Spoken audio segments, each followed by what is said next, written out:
Good morning, everyone. Thank you for joining us today for a fascinating discussion with Professor Richard Freund about Jewish resistance during World War II.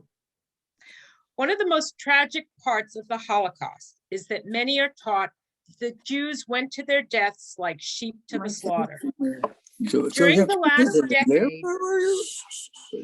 last decade, Richard Freund has worked with a team of geoscientists at 20 sites in Lithuania, Greece, Poland, and Latvia, and has detected a pattern suggesting that rather than being passive victims, many of the Jews at these sites exhibited extraordinary and often unique forms of courage and a level of resistance that needed to be brought to the public sphere. Jewish Holocaust resistance included daily spiritual, literary, cultural, and political acts, as well as planning and execution of audacious acts of armed and unarmed escapes and uprisings. This will be the most extensive project on the missing history of Jewish resistance by Jews in the Vilna, Warsaw, and Riga Ghettos, and at 90 concentration camp rebellions and uprisings in Treblinka, Sobibor, and Auschwitz. Professor Freund's project will result in a full-length film that will be documented in the summer of 2021, this summer, at multiple sites at the Warsaw Ghetto, the escape tunnels of Ponar and Fort IX, and other sites, including the Bielski brothers' Defiance and the construction of refuge sites for Jews in Belarus. Before I have the honor of introducing our guest speaker, I politely request that everyone please mute their audio to minimize background noises. Please remember to unmute yourself when we're doing the question and answer part of the presentation. Okay, so this morning's distinguished speaker, Dr. Richard A. Freund, is the Bertram and Gladys Aaron Professor of Jewish Studies at Christopher Newport University in Newport News, Virginia. He has directed over a dozen archaeological projects in Israel, including sites associated with the beginnings of Christianity and Judaism. His work has been featured in the New York Times, Time Magazine, Newsweek, Archaeology, Smithsonian Magazine, and featured on the BBC, MSNBC, CNN, NPR, and in hundreds of media outlets worldwide. His work is featured in 20 television documentaries from the National Geographic, CNN, Discovery, the History Channel, and PBS. And his most recent work has been chronicled in a Nova episode entitled Holocaust Escape Tunnel. The program focuses on the new discoveries made in the Ponar burial pits and the Great Synagogue of Vilna. Dr. Freund is the author of over 100 scholarly articles and 12 books, and his newest book, Archaeology of the Holocaust, Vilna Roads and Escape Tunnels, is available nationwide. Please welcome Dr. Richard Freund. Okay, so let's make sure that everybody is muted, because that's more important. It really will be much more, I think, a better experience for everybody if everybody is muted and I don't hear any background noise. So even if you're coming in on the phone or whatever you're coming in on, just make sure that you are muted. Okay, so let me get to my PowerPoint so that I can show you some great image. Host disabled, participant sharing. Okay, I don't think that I have the host characteristics, so I can share my PowerPoint. That's a problem. Right, it should work. I'm not the host. The host is Hillcrest. Somebody's doing that. Okay, let's see.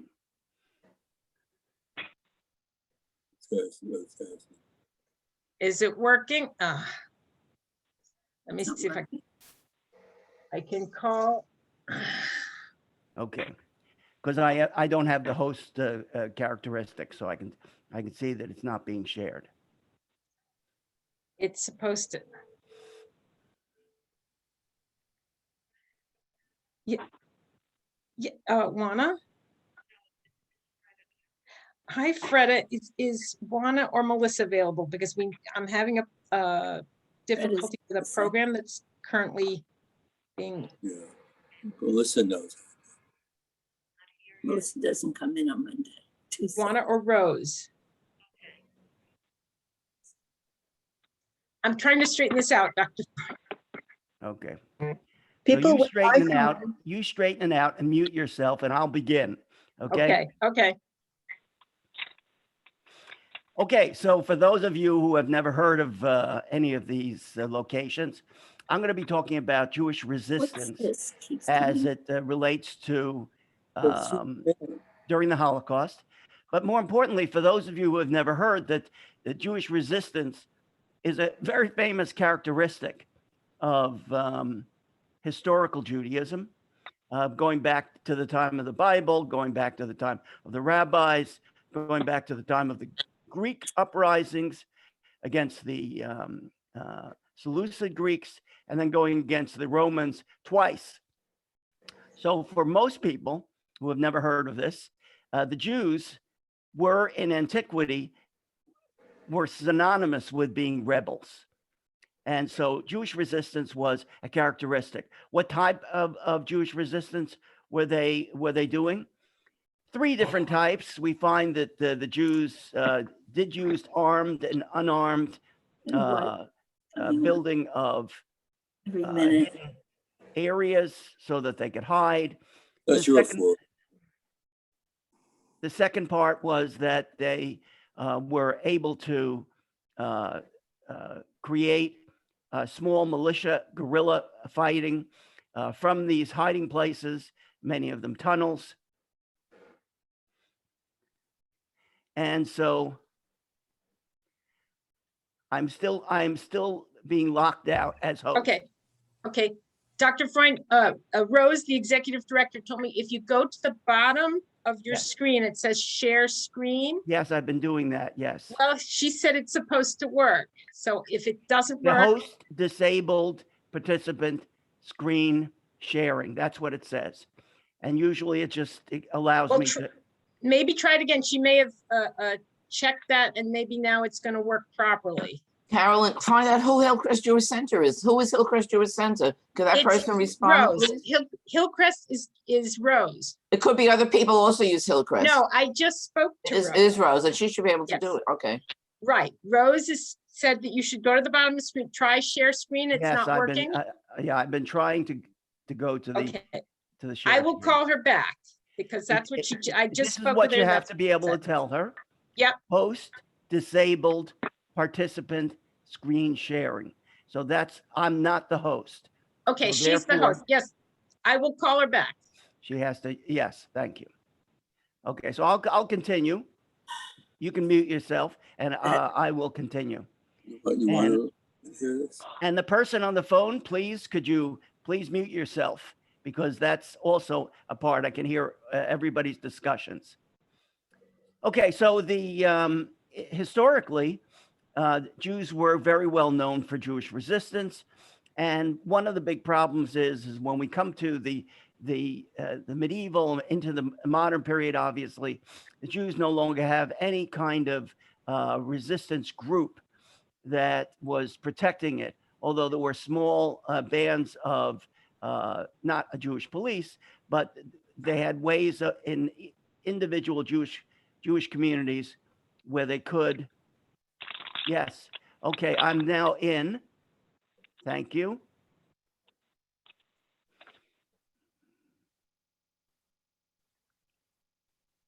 Okay. I was in. Okay.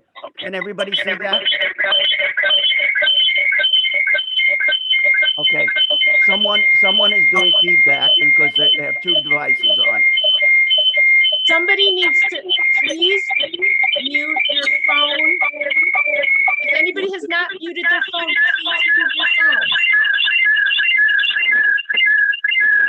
Caroline, could you mute everyone? You would think after 14 months, they would know what to do already. All right. Okay. I don't know how to mute everyone. I'm not the host. I'll call Rose. Call Rose and have her mute everybody. This is ridiculous. All right. I will try. Karen? All right, I'm gonna mute my, Okay, so in the meantime, we'll make sure that we can at least begin.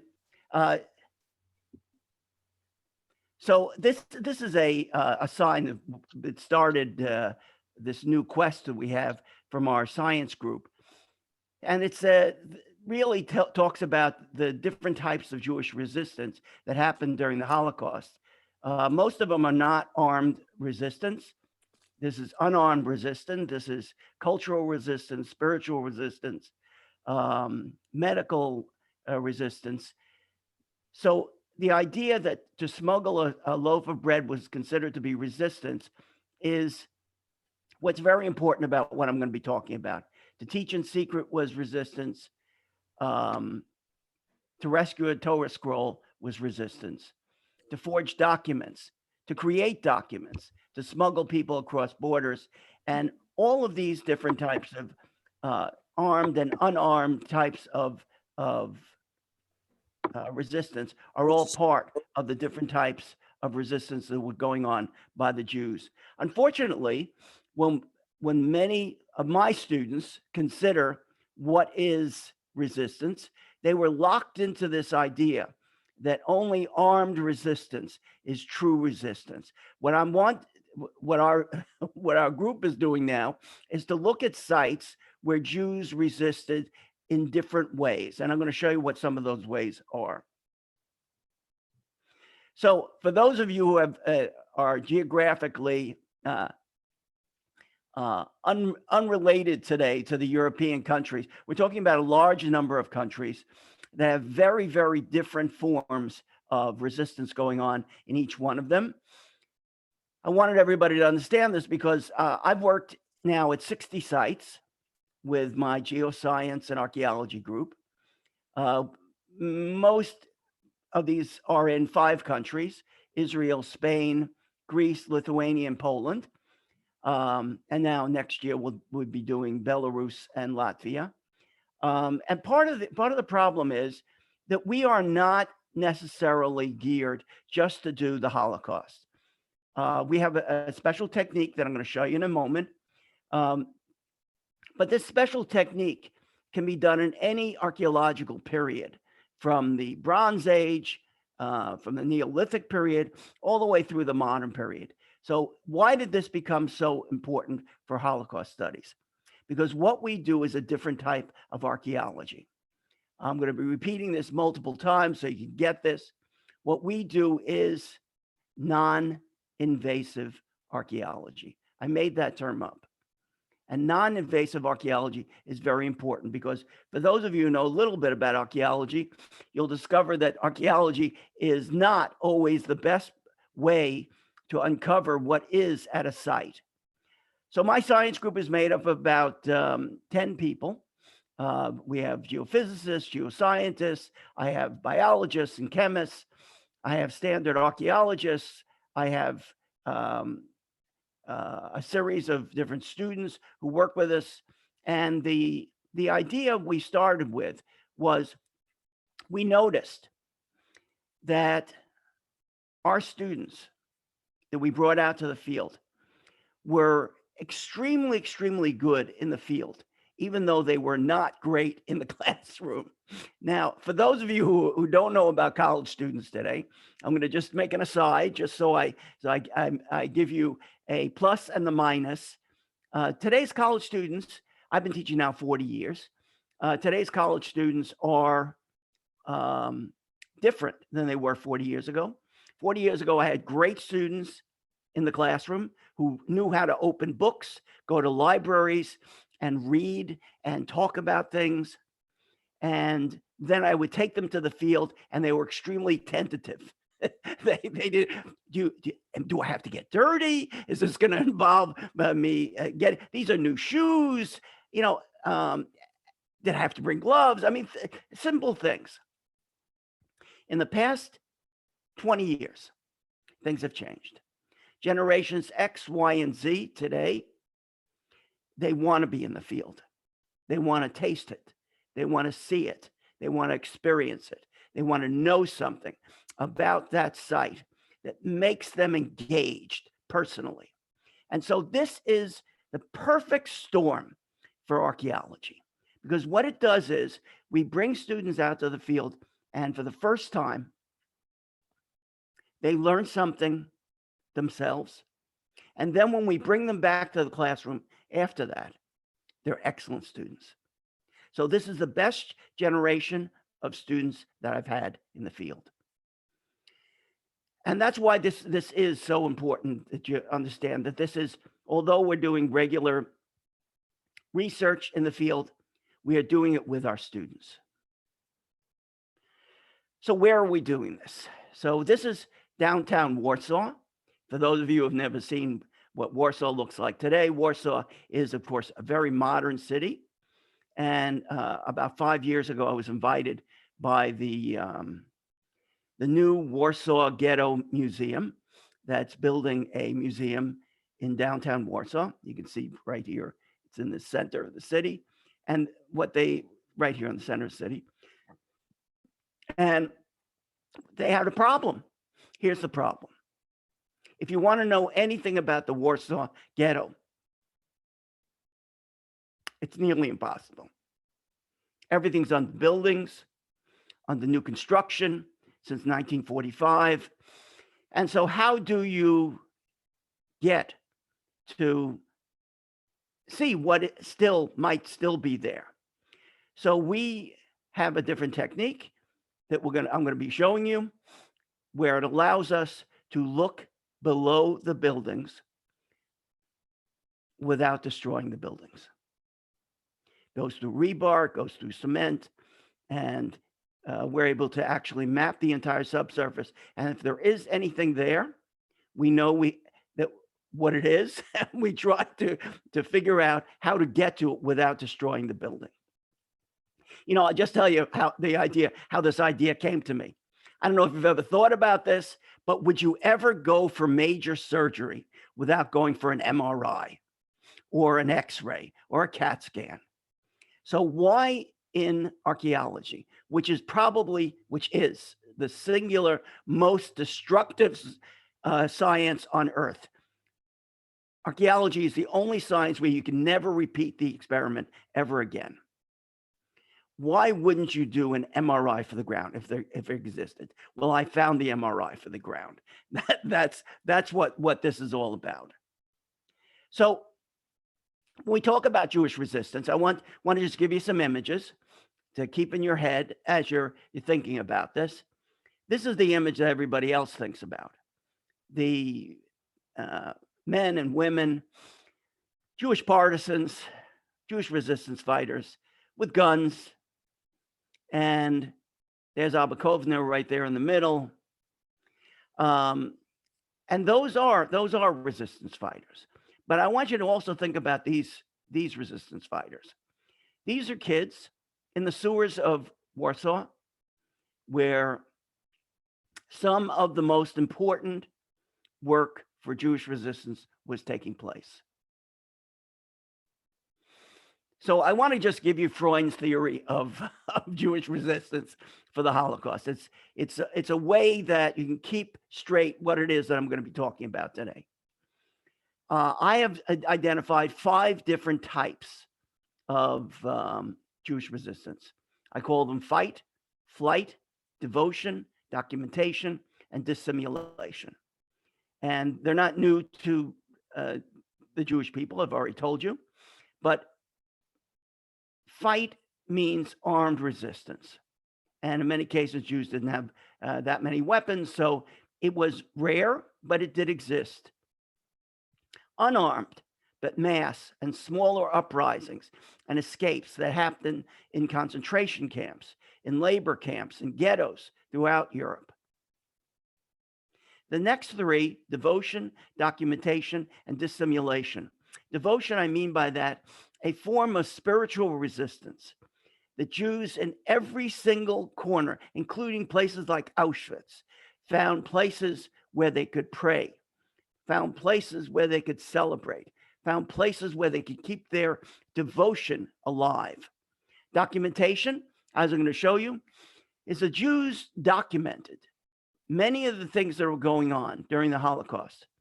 And but for their documented and hidden archives that they placed singularly in many places throughout the ghetto, but all throughout the Holocaust. We have diaries and we have hidden documents that the Jews were very careful about documenting what was going on, because many of them felt that they did not know that there would be a Judaism after the war. And they wanted to make sure that the Jews would be in this time capsule so that they would be remembered about who they were. And finally, dissimulation. Dissimulation basically means the Jews hid. And sometimes they hid in plain sight. Sometimes they hid in malinas, these clandestine places, which I'm going to talk about. Sometimes they hid in attics. And sometimes they hid in places that you would never imagine. There was one group of Jews that I'll talk about in Ukraine that hid for 344 days straight, the longest place under the ground in a cave, a year and a half. And what's very, very poignant about their story is that they all lived to tell the tale. And so these are forms of Jewish resistance. Now, I will tell you one thing.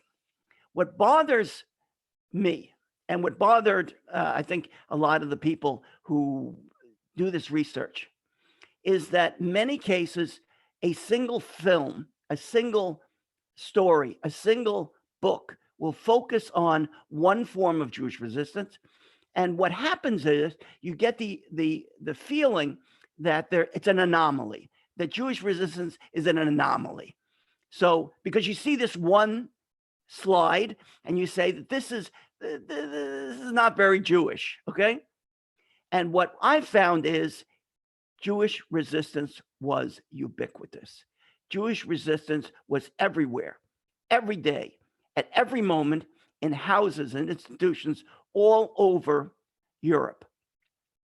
And why that's important is because sometimes when you put them together, which is what our film was going to do by us going and searching out each one of these places, is you get a feeling that the Jews were resisting at all times. And that is a game changer for the way that we look at Judaism in general, but Jewish resistance during the Holocaust specifically. So I want you to look at a photograph like this. This is a photograph of baking matzah before the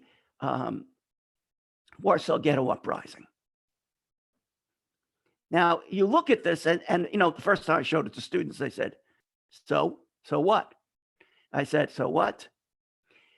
This ability to take this meticulous care to bake matzah before the Warsaw Ghetto uprising is as important as a gun that they got from the Aryan side outside of the ghetto. This is what made them Jews.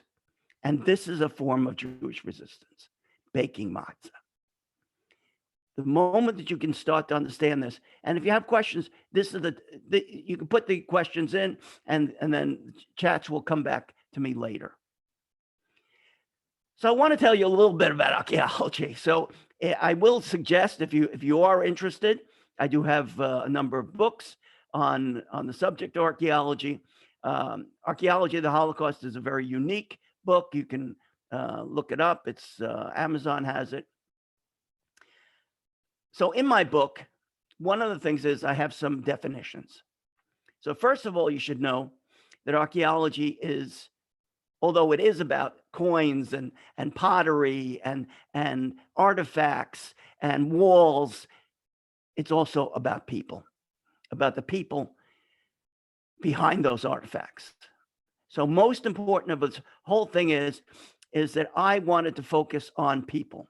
So on the left, you'll see Matilda Olkin, who became a very important subject.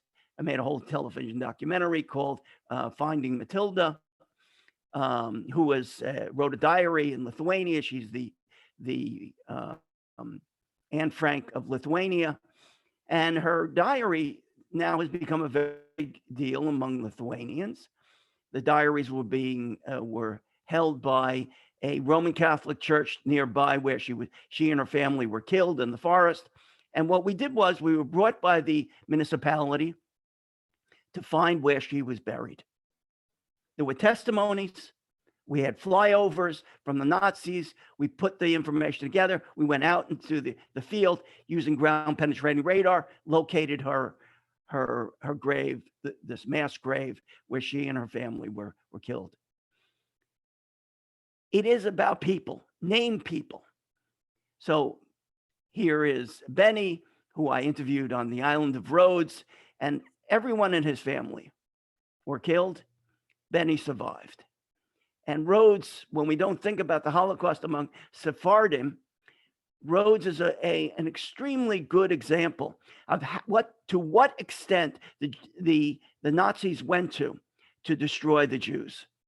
Here were these Jews on an island. They had been there for 2,500 years. And what did they do?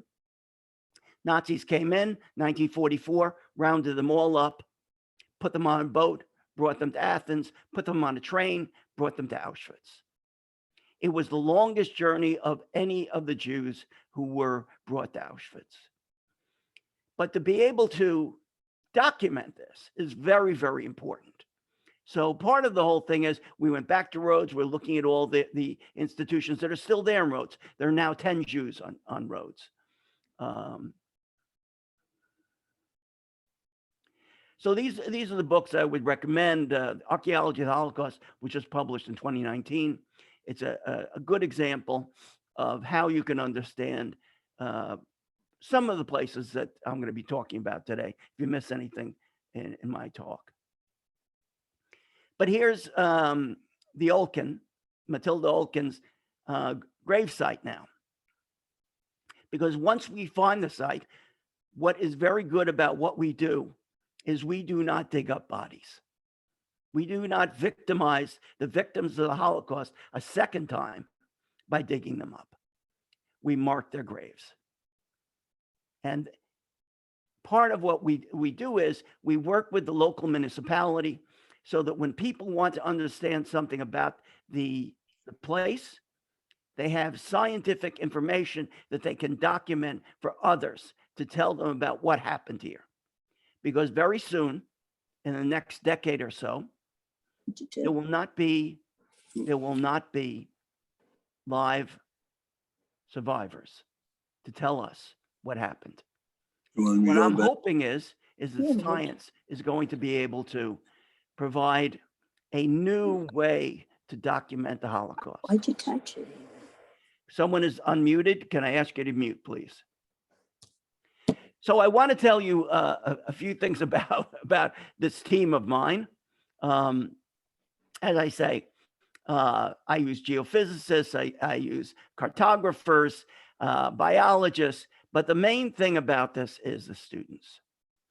I bring students to the field. And I'm about to tell you something, it's so much more difficult to do this work with students in tow, but it is so much more important for us to do this with students in tow.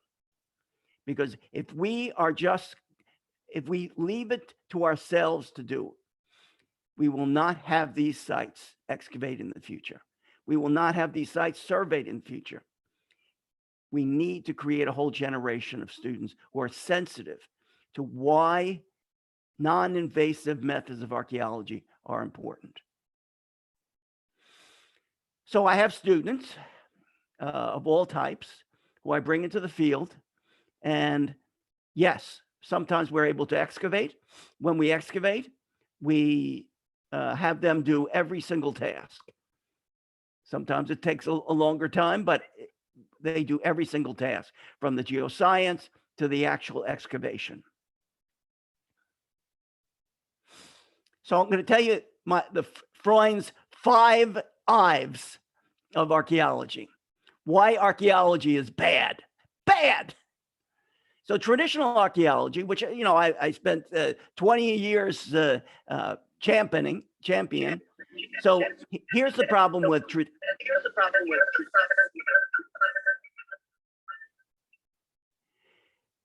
with traditional archaeology. Number one, it's destructive. It's a science where you can never repeat the experiment. Once you remove something from the ground, from its original location, that's it. You can't repeat the experiment. Number two, it's very expensive. For me to bring hundreds of students out into the field, build a lab, storage, do the documentation outside of the country or in any of these places, it's very expensive. Number three, it's labor intensive. I'll tell you about one experience. I've been excavating one city in northern Israel, 30 years, over 30 years. We've had 10,000 students working. We've done 2 acres. It's a 20-acre site. That would be 10 lifetimes, 10 lifetimes. So the real problem is archaeology is not always the best way to do things. Next, I hate to bust your balloon, but archaeology is not very effective, meaning we take things out of the ground, we study them, we look at them, we take years to analyze them, then we put them back in their context, and then we have to make a judgment call about what they were used for. So we say, it was either this or that. And so it's not exactly as effective as we'd like to do. And it takes a long time. So it's not like it's 5 minutes. And then finally, which is very important for Holocaust archaeology. Archaeology is not very sensitive, meaning you excavate it because it's there. And sometimes that's a really bad thing to do. Holocaust archaeology was done in the 70s and in the 80s by a variety of different, very well-meaning archaeologists, where they just dug people up. And they would measure their bones and they would measure their fat. I mean, it was a terrible, terrible abuse.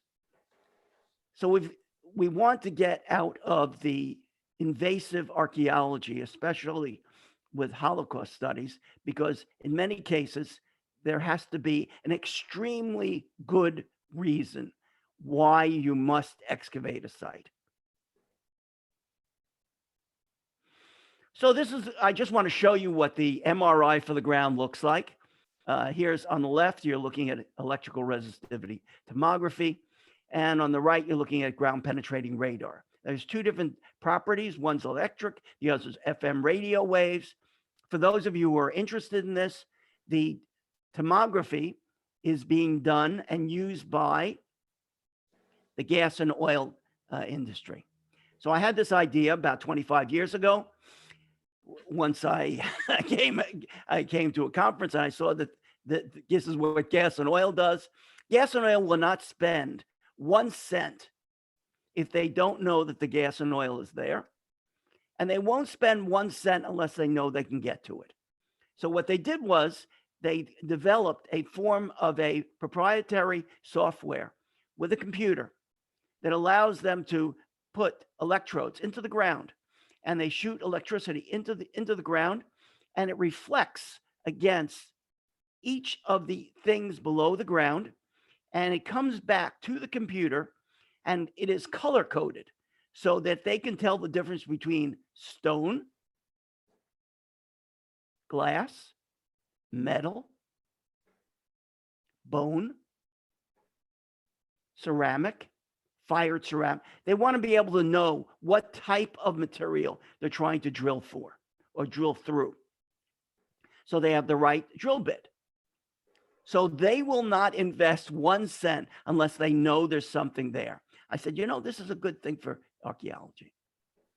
This is what we should be doing before we even touch the ground. So that goes down, that technology can go down 30 or 40 meters, 120 feet below the surface of the earth.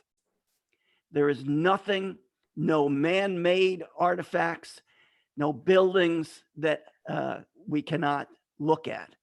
And it looks through every single thing, metal, cement, rebar, anything that exists. So I can go into the basement, and this is what's very important. I can go into the basement of a house or a business and without destroying anything, tell them what it's built over.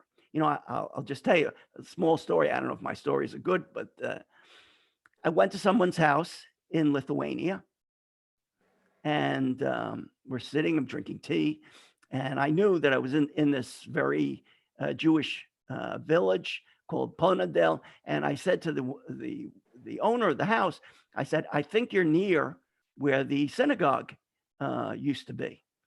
And she says, you know, I've always suspected there's something under the house. So we go into the basement. I start doing the ERT in the basement of the house. The entire synagogue is underneath this woman's house. Now, some of this, we're not going to dig up this person's house, but this house in another 40 years might not be there. And we should know by creating maps of where these locations are, what can be done in the future. And that's part of our own defining of the locations. So I'll tell you, we now developed technologies that are just incredible. And all of this comes from geoscience and geophysics. And what is great about it is I have great colleagues, and I'm working with gas and oil industry who are doing it for us pro bono. And why are they doing it for pro bono? I have to tell you, you can probably guess why. This is a great human idea that is a showing of how they care for the environment. They care for humanity. While they're fracking and schmacking and dacking and doing other things, they can say on their website, saving civilization one site at a time. And they actually give us 2 weeks of some of the most sophisticated technology on Earth for free. And I have to ship their technology and their geophysicists to wherever I'm going. And they give me 2 weeks a year. So I have to really figure out exactly what I'm going to be doing. But in the past few years, the technology are incredible because I can go to places that I never would suspect I could go to. I can look through an entire forest using LiDAR, which from drones looks down, destroys. It actually is able to negate any of the forest canopy below, and I can see right down to the floor. We have these techniques where you just walk around and it can actually, without touching the ground, tell me what's below the ground. And then we'll go back and we'll do a detailed study because I know there's something below the ground. So part of this is to be able to use technology to be able to solve issues of what happened without having to destroy the site. And I'll just tell you a little humility story is that I call it the chutzpah factor. I know that in another 30 years, there'll be people smarter than me with better technology than me. And I don't want to destroy the possibility that they will be able to do this better than me. So part of this is to go out into the field, identify where it is. And if we can excavate it, we will. We do pinpoint archaeology in many cases, but in some cases, we just leave it there. It's marked, it's mapped. Everybody knows that everybody knows in a place like Lithuania and Poland that this is the area where we're going to be working. I'll leave this. So also, I'll tell you, what we do is we do make sure that we can't take all the students from our sites and from our universities. So when we can't bring the students to the sites, we bring the sites to the students. Meaning we bring the science and the technology and the information that we collect and the maps and the photos. And now we have 3D photos and we have holograms of what it is, the area where we've collected. And I have to tell you, this is the way we create a future where people are going to care about these places, where they can actually see it, touch it in many different ways, even if I can't get them all to Eastern Europe to do this work.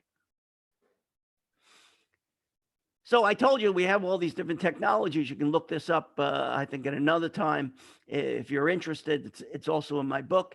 But we do multiple things. One thing I want to tell you about is I accept 20 proposals per year from a variety of different places and sources. Many of the people who I'm working with are in country. And when they tell me that they would like to have this part of the municipality done, they're trying to save themselves from a problem that's going to happen when they do urban renewal in their own community. So what they do is they say, when you come in, could you please just come for a day to see this site? We did this for a mayor in a far-flung site in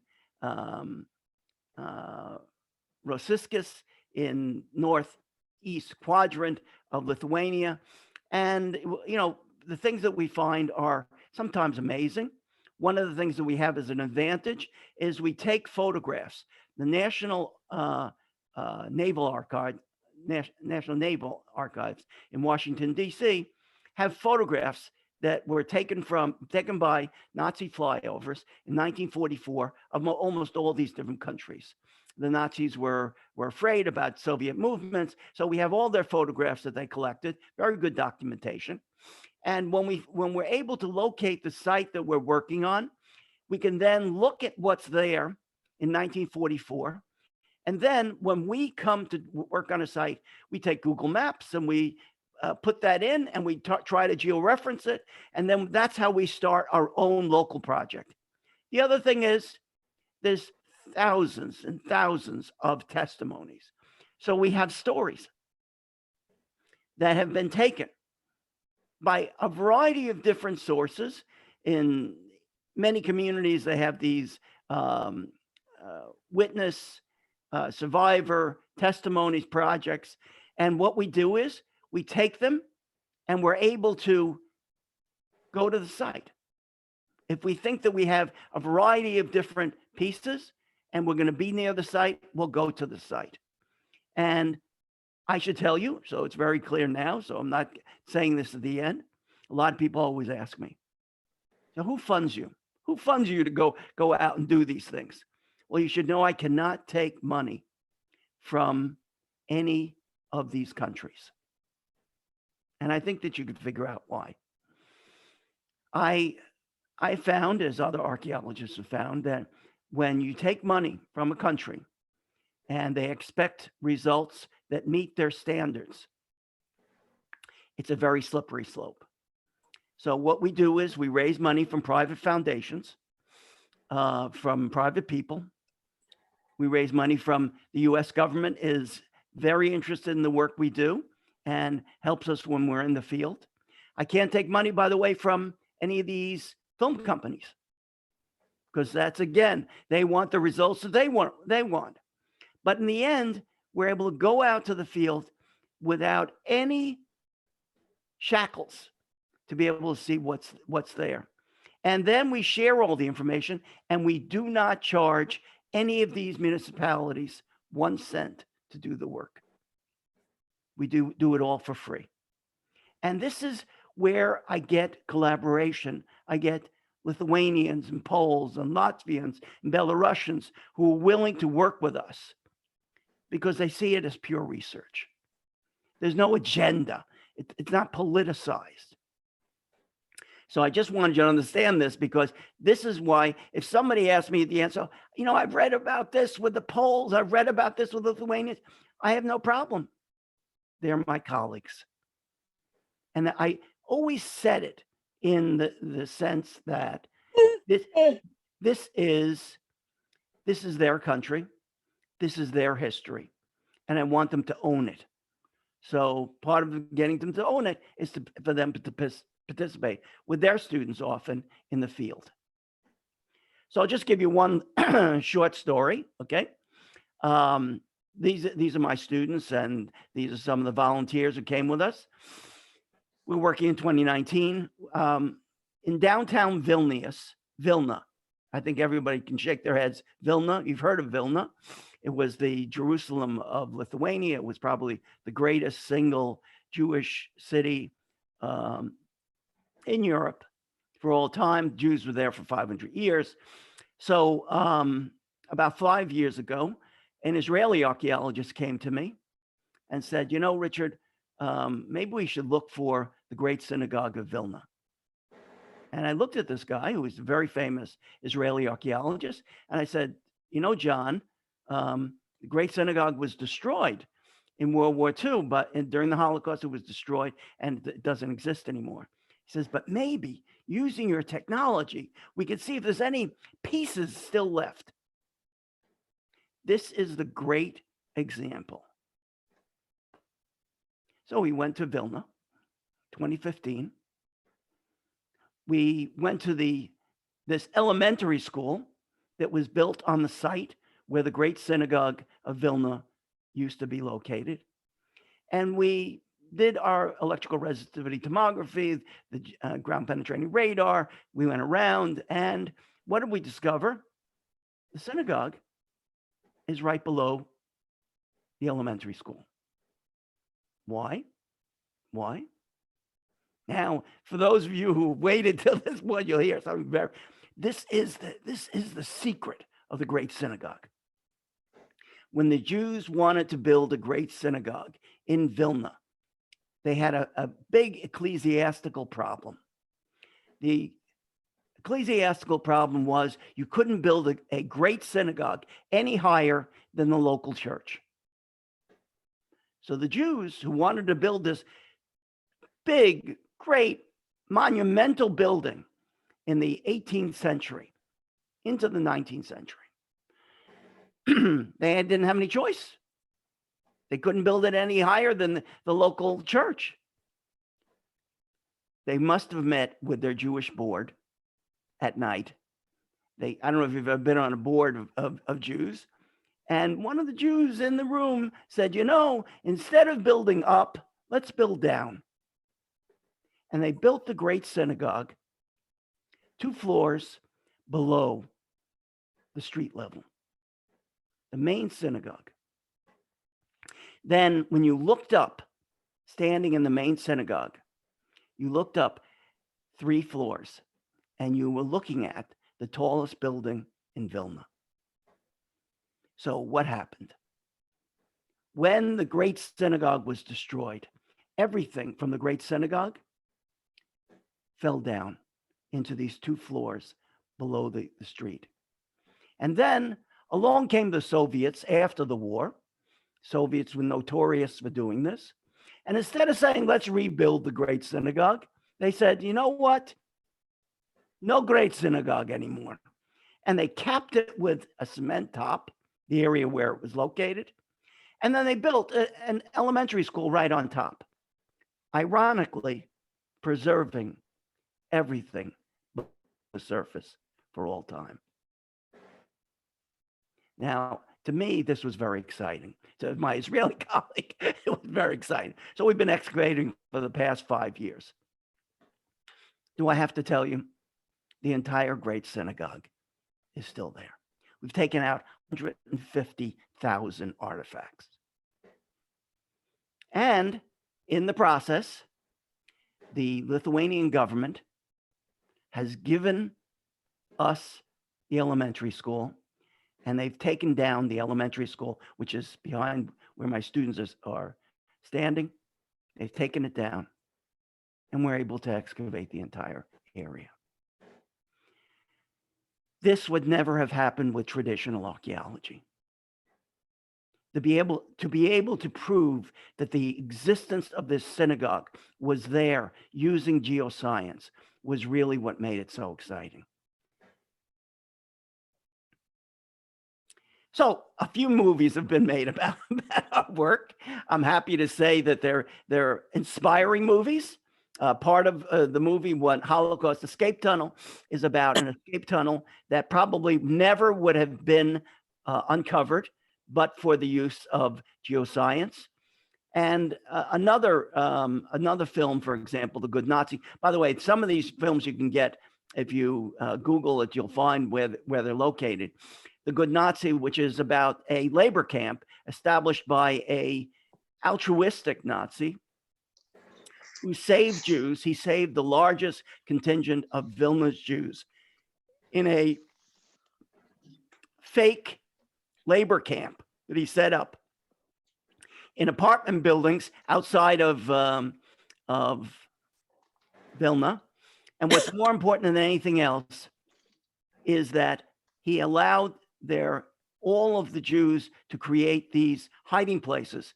So when they were liquidating his camp, people went into hiding in their own apartments, and they were not found, and they were able to get out. And this is the largest group of Vilna's Jews that was saved by one Major Karl Plage, a Nazi major who was head of the camp. Amazing story. This is a story about resistance. But you see, it's a story that you have to know all the details. And the only way we could know the details was go to the site and to be able to confirm the details. So why don't people know about Jewish resistance? Why do they think that the Jews all went to their deaths as victims? I think that after the war, for many people, it was easier to accept the victim story. I think also, I think people just didn't know. You know, the Holocaust still is unfolding in terms of our understanding of what actually happened. And I have to say that many Jews and many Jewish professors were all guilty of these things. Many Jewish professors were presenting a lachrymose history of Judaism, of victimhood after victimhood, as opposed to saying, you know, in this period, this was what happened. In this period, another thing happened. So I've already told you a little bit about the history of Jewish resistance. I'll go back just to show you. There are lots of examples of Jewish resistance in the Bar Kokhba era, in the Roman period, in the Greek period, in the Persian period. So we have lots and lots of examples of this. And for those of you who don't know, I mean, the Jews had invented a strategy using tunnels as strategic and for hiding places for resistance fighters. And of course, when people talk to me about Masada, Masada was a great resistance site with a final act of resistance. So it's not the typical, but it is another example of how resistance can be proven. You know, the cave systems which I've worked in Israel are really, in many cases, examples of how resistance was done by a minority in many different periods, starting in the Bronze Age and the Iron Age, going through the Greco-Roman period and into the Byzantine and into the early Islamic period in Israel. So it was a type of way of hiding and then coming to be able to fight another day. For those of you who remember, it's not only the Jews who were using the idea of tunnels. The Great Escape, for those of you who remember that great film, many peoples were using tunnels as strategic ways of resistance. But there was a special group. And for us, it really is, they are reserved as a special group of young people who were the Jewish resistors in the Warsaw Ghetto 78 years ago, when they were planning for this uprising that they knew was going to be unsuccessful. A 24-year-old named Mordechai Anilevich and his girlfriend, Mira, who basically were the leadership, 24-year-old and a 23-year-old, and the other 50 or 80 different people who were in a bunker at Mila 18 on that fateful day in May, when finally the end of the rebellion came. But when I look at the people who were the resistors, the resistance was people like Abraham Sutzkever, who was a Yiddish poet, who was taken by the Nazis every day from the Vilna Ghetto. And what did he do? He went to a place where they were storing Jewish books. You know, Vilna had the greatest Jewish library of all time, both at the YIVO, but also at the Staatsischen Library, which was at the Great Synagogue of Vilna. And the Nazis were, after the war, they had a plan. I don't know if everybody knows this. They had a plan to create the Museum of Lost Peoples, the peoples that they got rid of. And they wanted to have some displays. So what they did was they brought in these Jews from the Vilna Ghetto, these poets and writers. And what did they do every day? They went through the books and they found the books that were, they identified each book. And then every day they took the greatest risk of their lives. They would try to smuggle back in books from this site where the Nazis were keeping the books to the Vilna Ghetto and hide them. And they would stick the books in their jackets and in their pants and in their shoes, and they would make sure that they would get through the guards. But they risked their lives for these books. I'll tell you, when I was telling this to students, just as an aside, this is just so interesting. They said, really? That people would risk their lives for books? I said, yes. And they said, that's crazy. They said, that's great. I said, no, that is a type of courage that is very hard to actually locate unless you understand the history of the Jews. So it's a story about resistance in so many different ways. Yes, we want to make sure that Mordechai Anulevich is given his due as the leader of the uprising in Warsaw. But we want to include people like Abraham Sutzkever, who saved these books by hiding them. Sobibor is usually what people like to be able to hear about, although Sobibor is a much more complex story. I've now been working on Sobibor for 10 years. They like to look at barbed wire. People like to look at walls. And of course, for those of you who don't know the story of Sobibor, Sobibor was a place where there was a revolt among the prisoners. October 14th, 1943. Can you give me a number for Okay, we need to have everybody muted. We need to have everybody muted, please. Oh, okay. In about an hour. Okay, so at Sobibor, the rebellion that broke out was done mostly without weapons, but some with weapons. And what people don't realize is they were trying to tunnel their way out. When the tunnel didn't work, they just went through the front gate. And what's interesting about Sobibor is the moment that Sobibor's Jews, 600 people, got out, the Nazis closed the camp, brought in heavy equipment, covered the entire camp with dirt, and planted trees. Why is that important? Because they saved it for all time. While they thought they were making it disappear, what they did was they were preserving it for future research like ours. And now Sobibor has been totally excavated. And it's really one of the great examples of how you go from geoscience to true archaeology without digging up the dead, because we knew where the bodies were, and can tell a story that we could not have told before. But I also want to talk about the types of resistance of doctors and nurses in a place like Warsaw.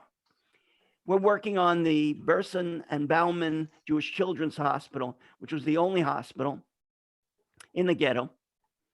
And at the Warsaw Ghetto, the Nazis were hoping that the typhus epidemic would wipe out the Jews and they wouldn't have to send them off to Treblinka to have the trouble of killing them and then burning their bodies. But the doctors and nurses are truly the great heroes of resistance here. You know, when the Nazis rounded up all the Polish and nearby Jews, they were indiscriminate. They took Nobel Prize winning medical professionals, and they took a local nurse.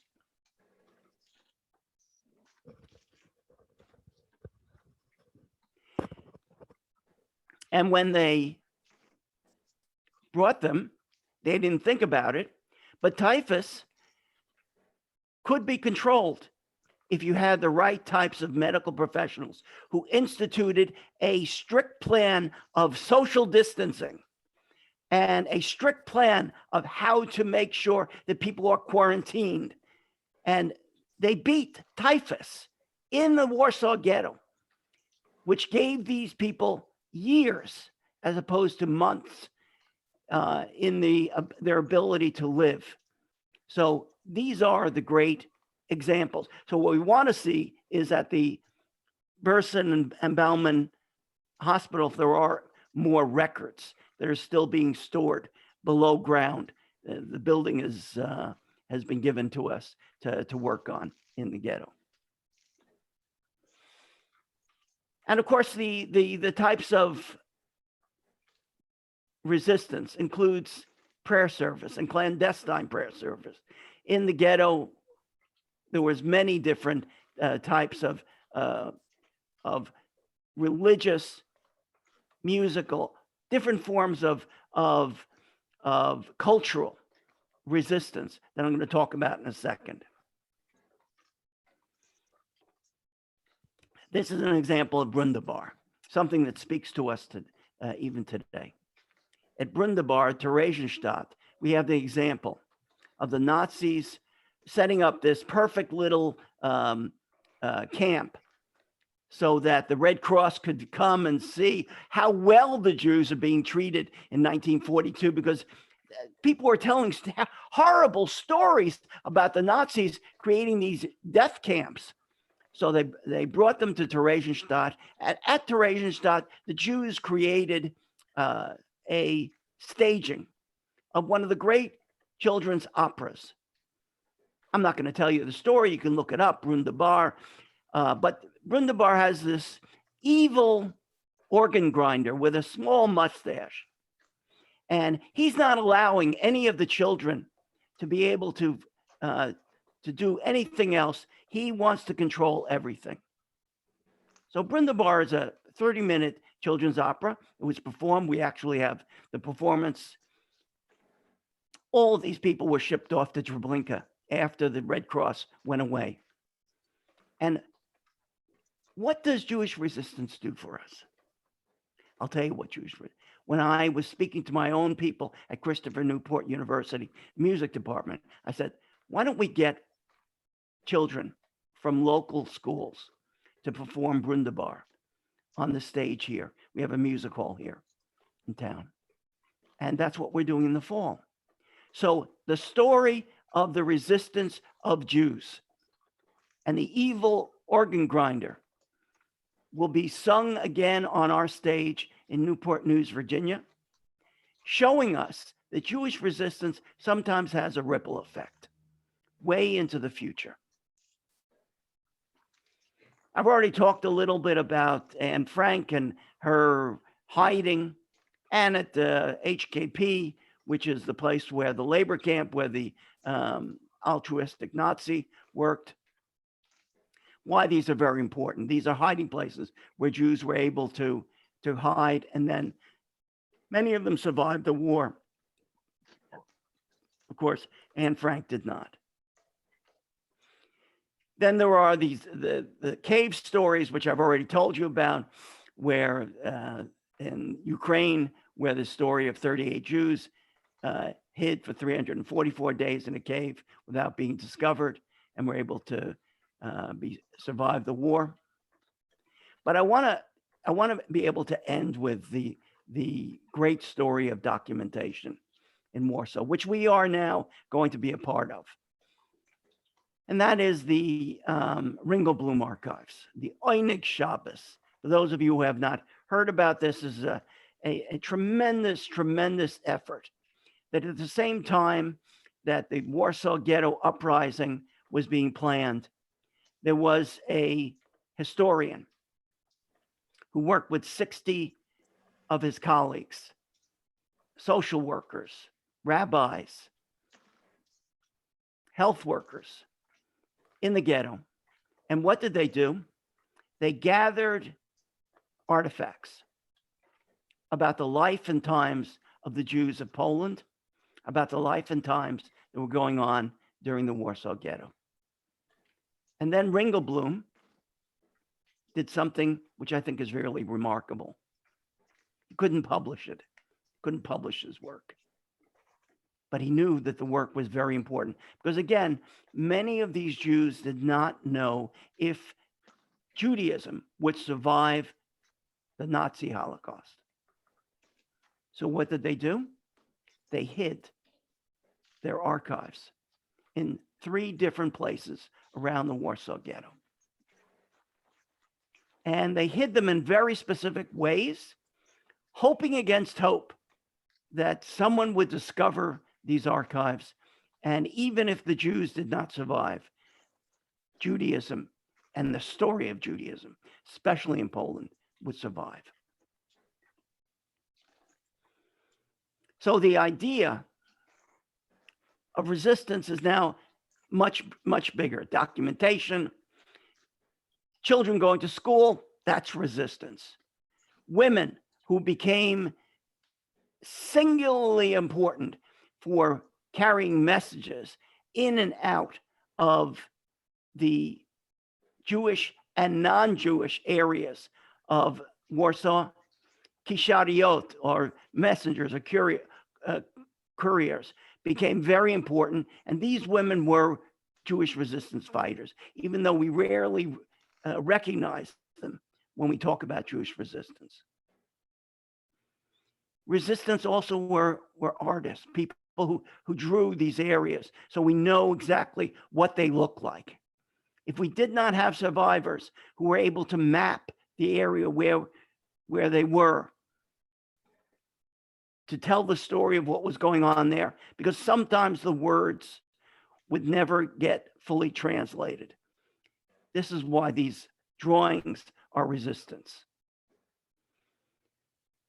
So I want to end with this Warsaw Ghetto and talk more about the places where we're going to be working.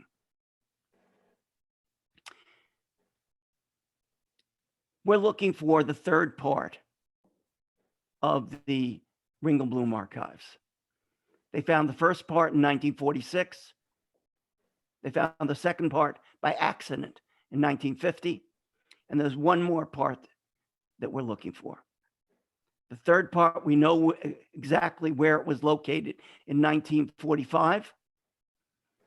Now we have to be able to look for it underneath a building in 2021. And that's part of our work agenda for this summer. What's good is they're very distinctive. The archives are placed into metal boxes and in milk cans so that they could be easily deposited and perhaps protect the documents inside. That's why we think we can actually figure out where they are using this geoscience. And finally, I'm going to talk about a place which you may have heard of, may not have heard of. Mila 18. Mila 18 was the command bunker where the leadership of the Warsaw Ghetto uprising. The Jews were located underneath a building.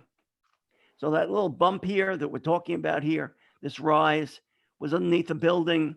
It was a bunker. And what we looked at was what's inside the bunker. So Mila 18, for those of you who don't know it, is probably best known from the Leon Uris book, Mila 18. Mila is the street, and number 18 is the street number. And there was a building there, and there was a bunker underneath it, actually a smuggler's bunker, until it was taken over by the leadership of the ghetto uprising. And we went to do scientific research on this area. And what did we discover? We discovered that at Mila 18, in the bunker, which has not been opened since 1945, there are still artifacts inside the bunker. So, so what do we do? So it took us 2 years now, because last year we were going to do the work, but obviously the pandemic. This summer we're going to be doing the work, Mila 18. What we want to find a way is how to see inside what is inside the bunker, specifically, without destroying the bunker. So we're going to be using technology to be doing these things. And probably you'll hear all about it in the New York Times if we allow it out by the end of the summer. But that's what we're working on right now. The other things I should tell you about, this is what the hospital looked like. This is where we're also going to be working, in the hospital. And this is, of course, Janusz Korczak. For those of you who don't know, a very famous doctor at the Burson and Bauman Jewish Children's Hospital, who was very, very well known as a child psychologist. And basically, in the end, went with his Jewish children to Treblinka, to his death, even though he could have gotten away. He decided he couldn't escape the responsibility he felt for them.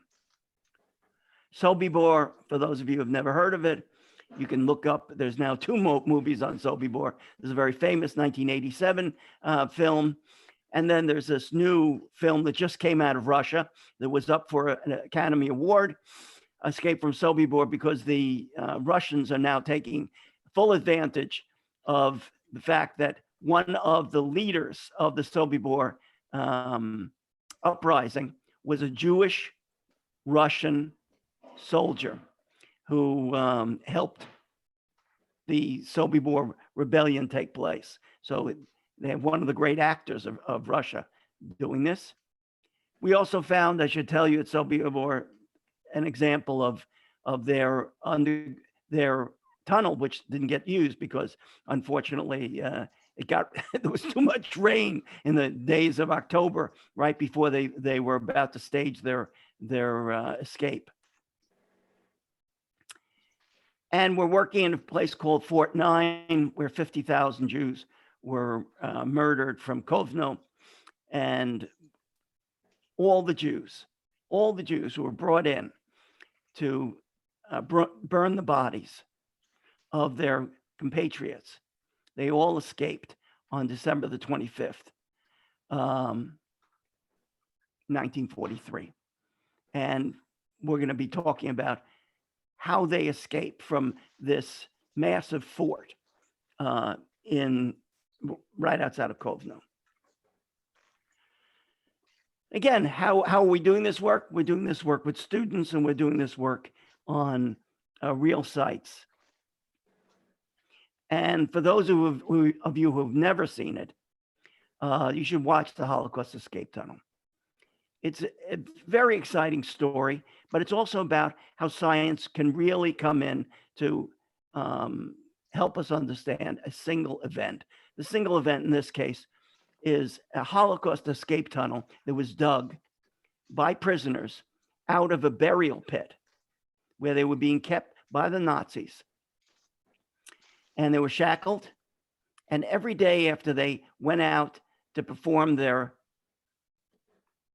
burning of the bodies of the 100,000 Jews that were at Ponar, they came back and they started to build a tunnel using spoons, their hands, their cups. They hid it. And then on Passover of 1944,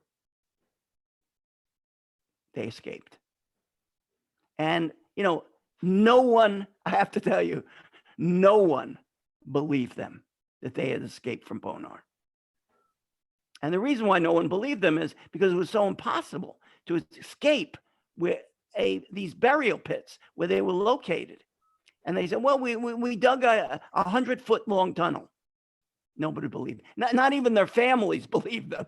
When these people came out of the forest, joined up with the partisans, many of them got to Israel, and they wrote their testimonies, and nobody believed them.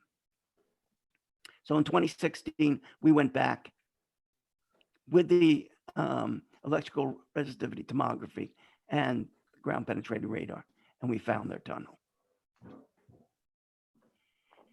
And I'll leave you all the details here. You can watch it in Holocaust Escape Tunnel. We mapped every single detail of their tunnel in the forest with students.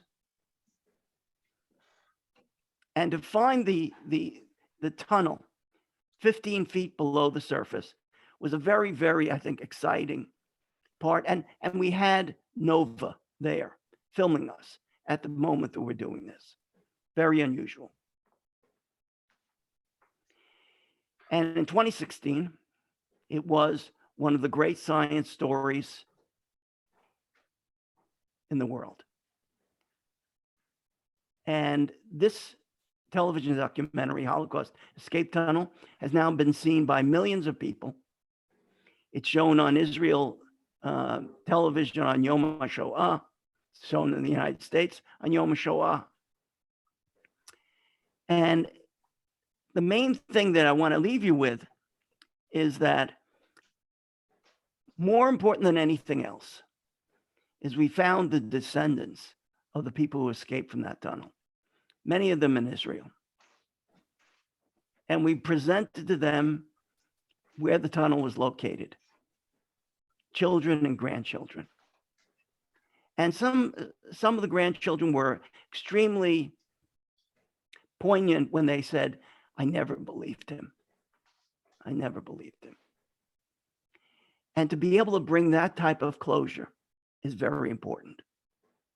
But I do want to end with the issue of why this is important, why the story of Jewish resistance is important, and to move away from victimhood. First of all, the techniques we're using can be used on any genocide. And I'm hoping, I'm not naive enough to think that it's going to be, but I'm hoping that it will prove to be a deterrent for future genocides. If a perpetrator of genocide knows that you can never get away with genocide because there always will be evidence, and forensic archaeology and geoscience will find out what you did, where you did it, and where the victims are, it makes it a small form of a deterrent for those people who do it. But also, it's all about trying to change the narrative for Jews. The Jews should not see themselves as victims, but rather the inheritors of a great legacy of Jewish resistance that's performed in many small acts. Thank you very much. Okay, so I will take some questions if there are questions. Can we go, Dr. Freund, thank you so much. Can we go back to the gallery view? I think it would be easier. Okay, yeah, I'll take my thing. I'll go down, yeah. Just in case somebody wanted to see something. There we go. Right. If anybody wants to ask a question, I know it's late, but yeah, this was great. I learned so much. I found it fascinating. Does anybody have a question that's still here? Well, I have just a comment. that on the Resistance, I think it was on HBO, about the Bielskis, the Jewish resistance. I worked with one of the people who's the wife of Bielski. They changed the name to Bell, Yeah, and right. and there is an attorney in New York, and she told me a little bit about it, that they came to New York, and I think he was a taxi cab driver after that, and Right. the son went to school and Right. became an attorney. So it's a first-hand type of thing. So it more, you could make more of it that way when you speak to somebody like you have that has first-hand knowledge of what they went through. Right. So I have to tell you that Novogrodic and Minsk are two places where we've been invited to do our work. And hopefully, if the COVID situation gets better in Belarus, we'll be able to go there. But we are looking for, by the way, the actual remains of the village that was created by the Bielskis in the forest, where we have tremendous evidence of, which we think is still there in the forest. So to locate that is very important. Plus, there was a group of Novogrodic residents that dug a 600-foot long tunnel out of the ghetto of Novogrodic. And they all got out. They all got out. Very famous story. Jared Kushner's grandmother was one of the people who got out. It's a great distinction for the family. But these are the stories that, to me, define what Jews did during the war. Thank you for the question. Are there any other questions? Steve, you have to unmute yourself. Steve Zellman. Thank you, Professor. It's very interesting and informative. But you seem to be all over the place, and you're only one man, and you had 10,000 students working in one site. So it appears that you have to me, that you have a group of colleges, archaeologists from all over the country in an association doing this work. Am I correct? Yes. That's it. Okay. Thank you. So I mean, this is a collaboration between multiple universities, and more importantly, I have to get people with specialties, and it's also private industry that's contributing equipment. So it's quite the enterprise. But I've been doing it now for 25 years. So at least I have a lot of experience of how to do this. But it is something where we have to teach a whole new generation of how to do this. And while it's exciting, it's also a lot of work. It's a lot of work. Thank you. Any other questions? I think we're good. I'm going to have to conclude. I want to thank Dr. Freund for sharing this extraordinary story with us today. It's really, really extraordinary. Thank you also to Rabbi Kogan for recommending today's speaker, and to the Hillcrest Executive Director, Rose Sigler, and the office staff, Melissa Gerstein, Juana Santos, and Brana Hammer for their assistance with today's event. I like to thank everybody who attended this morning's virtual program, and I hope you have a great day. Thank you again, Dr. Freund. Just fascinating.